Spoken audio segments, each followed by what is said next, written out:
What's up, everybody? Welcome back to another episode of Don't Give Up the Ship podcast. This is going to be a Memorial Day episode. I'm going to spend time talking about the losses of the Uss Thresher and Uss Scorpion. For those that aren't familiar, it's the kind of the two major accidental, which I'll get into explaining, losses of submarines following World War II, where the entire crew was lost. So America has lost 67 submarines, of which 53 were lost during World War II alone. And that includes 375 officers and 3,131 enlisted sailors. And this is something that you'll hear the term Eternal Patrol. Sometimes it's said as still on patrol when describing these submarines. And basically, that concept is just explaining that submarine never returned. It was on patrol or deployment, and based on whatever the circumstances were, whether it was a loss in combat, as many of those submarines were during World War II, or it was some kind of accidental loss of the submarine. It was a total loss of the ship and its crew. I'm choosing to focus on these two in particular because they're the most recent, and they're famous for being something that kind of turned us into a safer force as a result of lessons learned from those, and I'll discuss some of that. But in exploring this as a concept, it made me go to a weird place where you kind of think about things that you don't normally think about. So every time we cast off lines, climb down the ladder, and then dog the hatch behind us, just for a second, you let yourself think about it. And it's just for like a really brief second. You barely notice it in your conscious brain, and then it's gone. And it's locked away in the deep recesses of your mind, not allowing yourself to consider this as a real possibility. It can't happen to me. I'm invincible. It can't happen to us until it does. The Thresher was the first that I'm going to talk about. First in her class of submarines, and the second USS Thresher. She was commissioned in August 1961 and was a building block of what was becoming a new nuclear submarine force. At the time, she was the fastest and quietest submarine. She was the newest and was purpose-built to hunt Soviets. This was the height of the Cold War.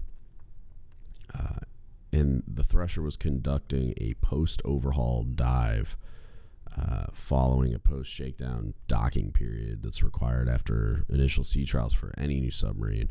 And the availability ran over schedule, which they expected because it was a new class of submarine, and so they're kind of learning about that, all the things that can go wrong and the things that they need to fix as they go there. And she was certified and undocked on April 8th, 1963.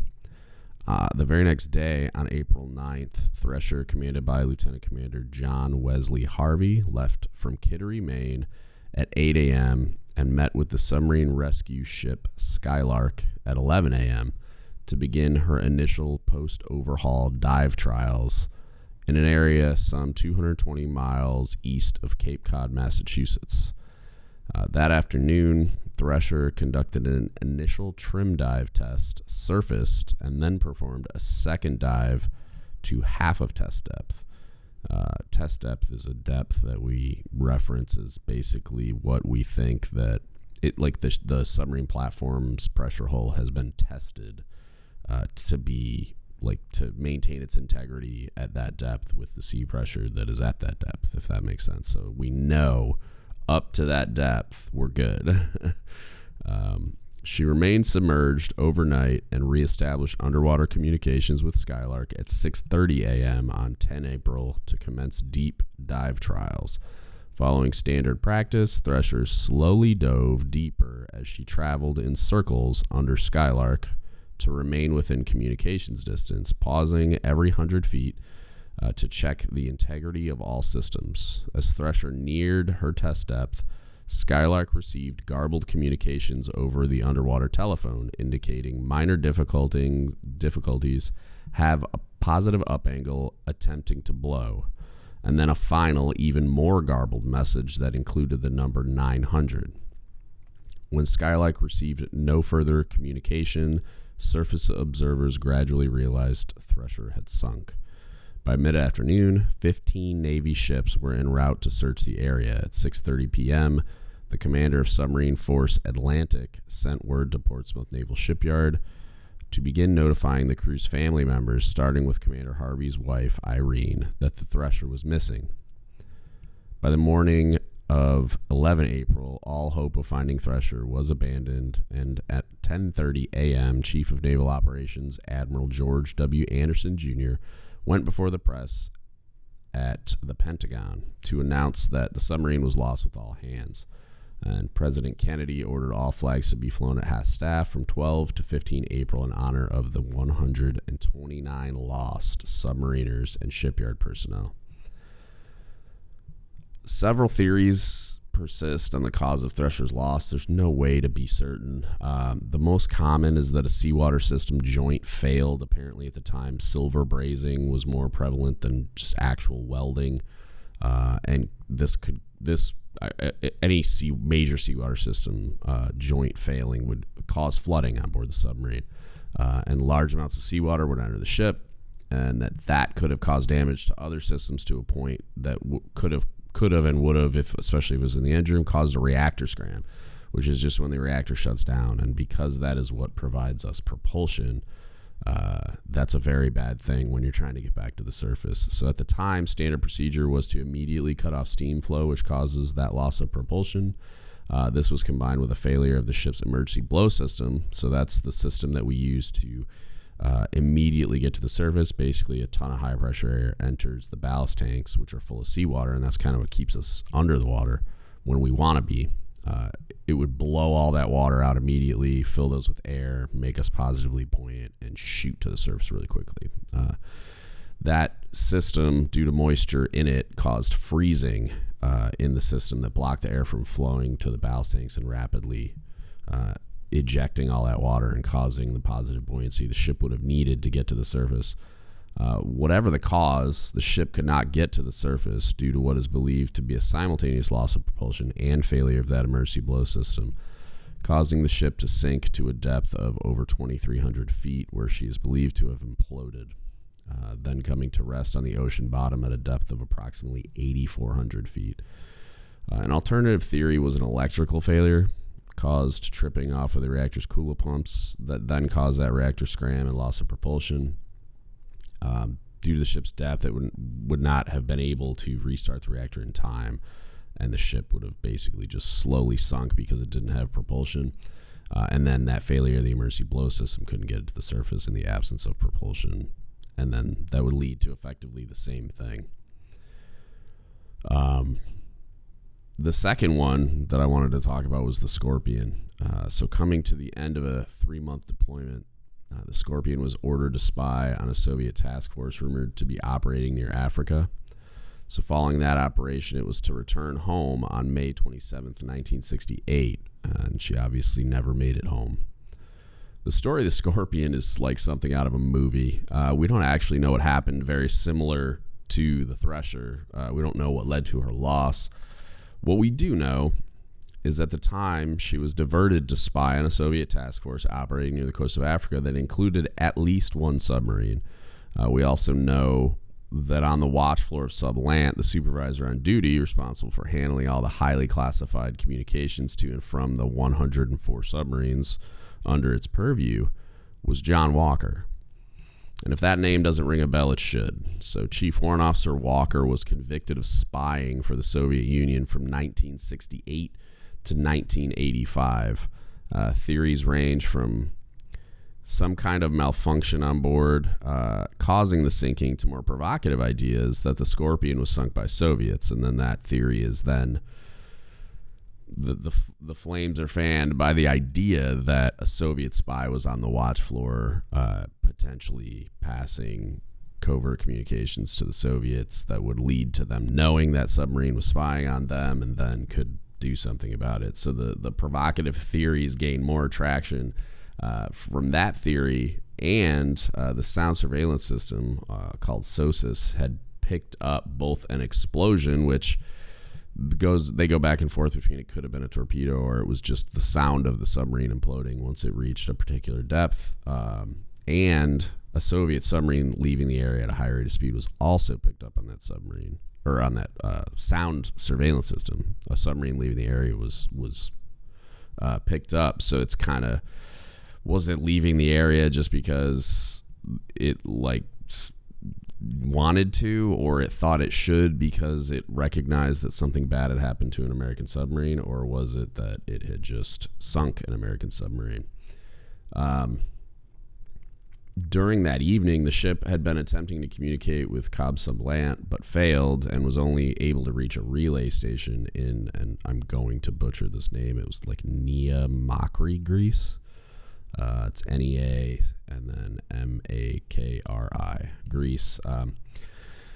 Commander Slattery, the commanding officer of the Scorpion, relayed one final message to that station that then eventually got relayed to ComSublant on the night of 20 to 21 May 1968 that said he was closing on the Soviet submarine and research group running at a steady 15 knots at a depth of 350 feet to begin surveillance on the Soviets.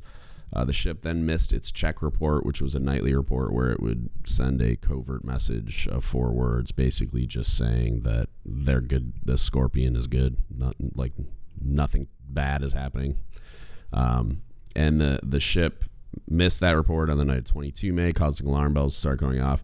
And at this point, the Navy began to fear the loss of the submarine and its crew, and the admiral in charge, Vice Admiral Arnold Shade, organized a search days before the public knew about it, because they are believed to have known what happened, and at least enough to know that the submarine was lost under whatever circumstances. In October of 1968, the USNS Mazar and the Trieste II, which is a deep diving submersible, were able to locate and extensively photograph the wreckage, said to look as though it had been put through a shredding machine. A significant legacy of the Thresher loss was the institution of the SubSafe program in late 1963, which was a program that was focused on rigorous inspection during design and maintenance phases. Still exists today in a much more extensive and in-depth manner, but since the inception of that program, the only non-combat related loss of a submarine was the Scorpion, which was not SubSafe certified for some reason that I could not discern. The point of these things, and the point of me covering these things, is just that I don't even know what pointed me in this direction, but it was just the fact that I want to remember it. I want us to remember it. I want those submariners to be remembered. And this is the day that we do that. And so this was the thing that I chose to remember today. The 129 souls lost on the Thresher and the 99 souls lost on the Scorpion. We remember them because they're us. Following the loss of the Thresher, and this is a very well-known article, I guess, in the submarine community, but following the loss of the Thresher, Dr. Joyce Brothers wrote an incredible description of the feelings we all have but often fail to reflect on, and I'm going to read that now. The tragic loss of the submarine Thresher and the 129 men had a special kind of an impact on the nation, a special kind of sadness mixed with universal admiration for the men who choose this type of work. One could not mention the Thresher without observing in the same breath how utterly final and alone the end is when a ship dies at the bottom of the sea, and what a remarkable specimen of a man or woman nowadays it must be who accepts such a risk.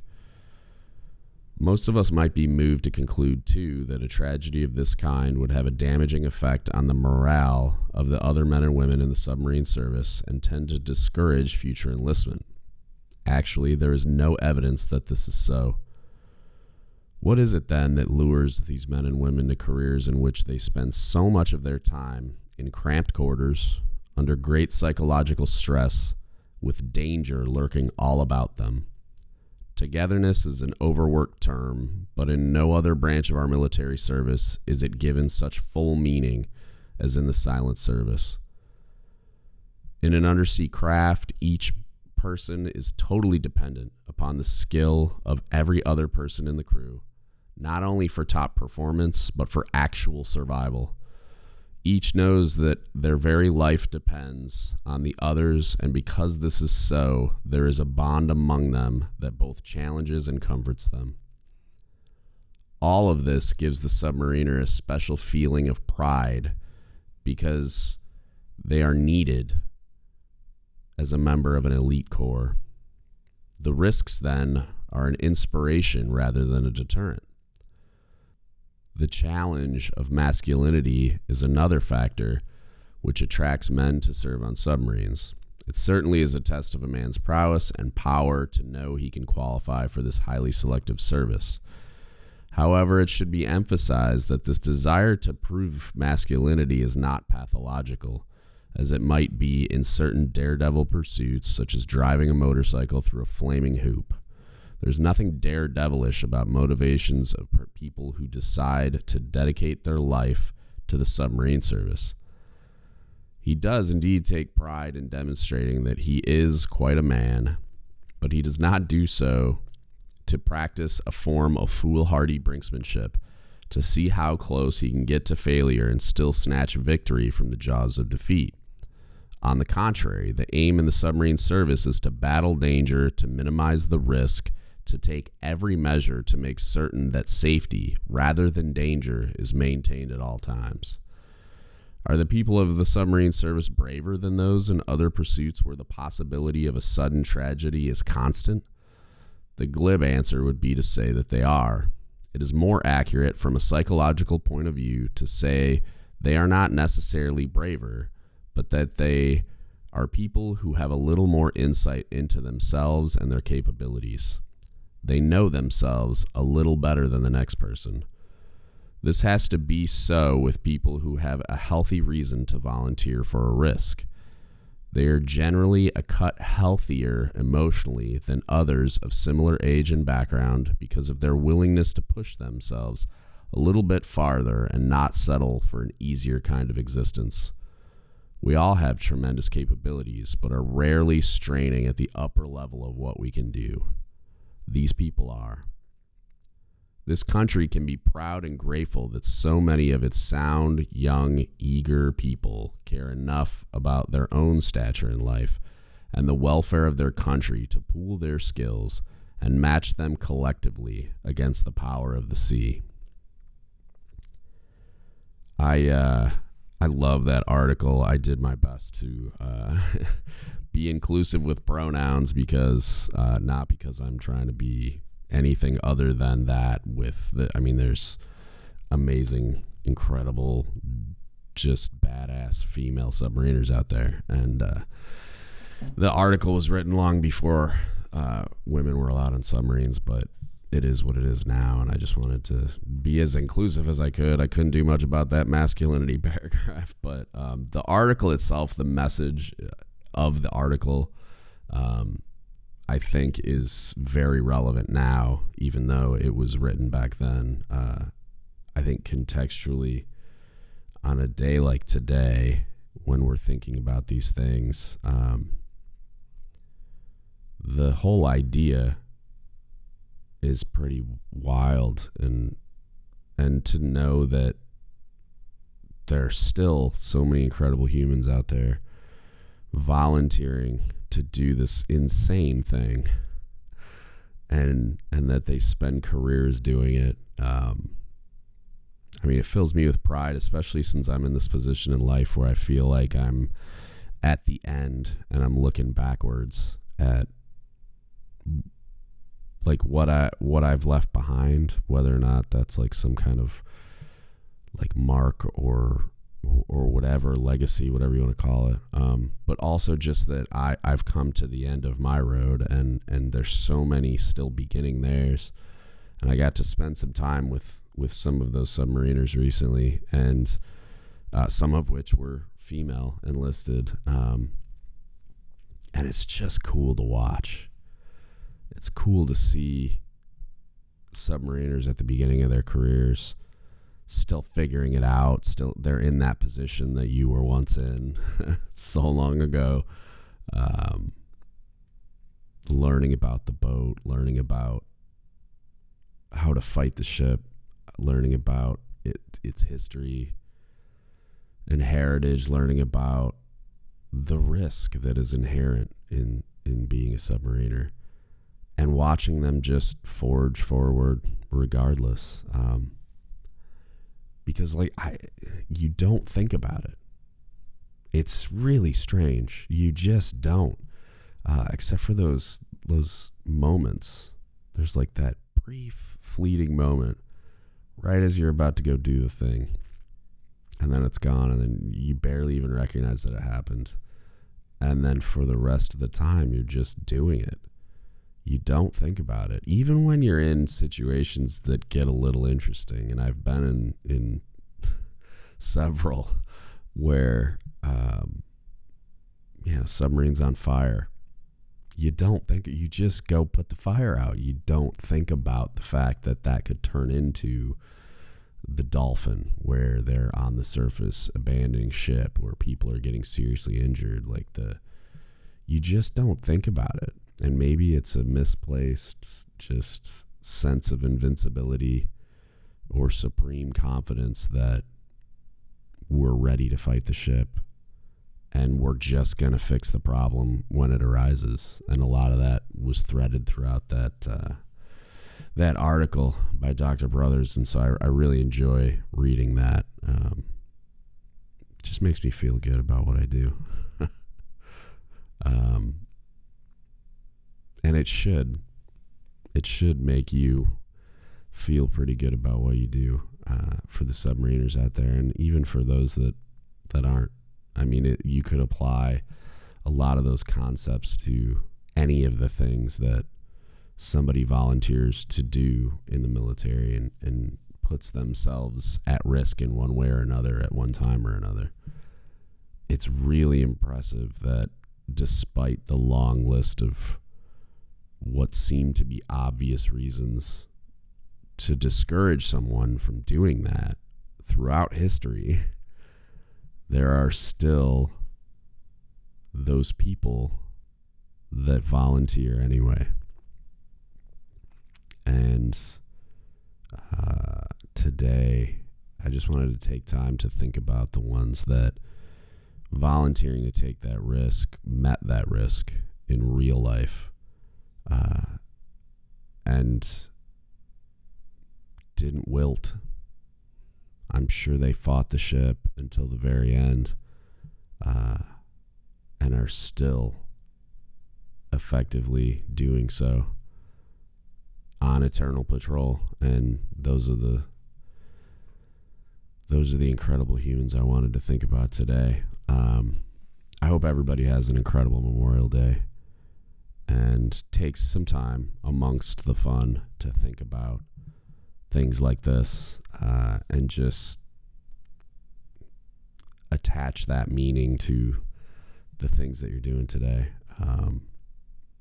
If you need anything from us, as always, hit us up. Don't Give Up the Ship Podcast at gmail.com. You can Facebook message us, Don't Give Up the Ship Podcast, or you can DM us on Instagram or Reddit at dgutspodcast. If you ever need anything, don't hesitate to reach out. And that's it. That's what I got for you on this Memorial Day. Thank you so much for listening, and don't give up the ship.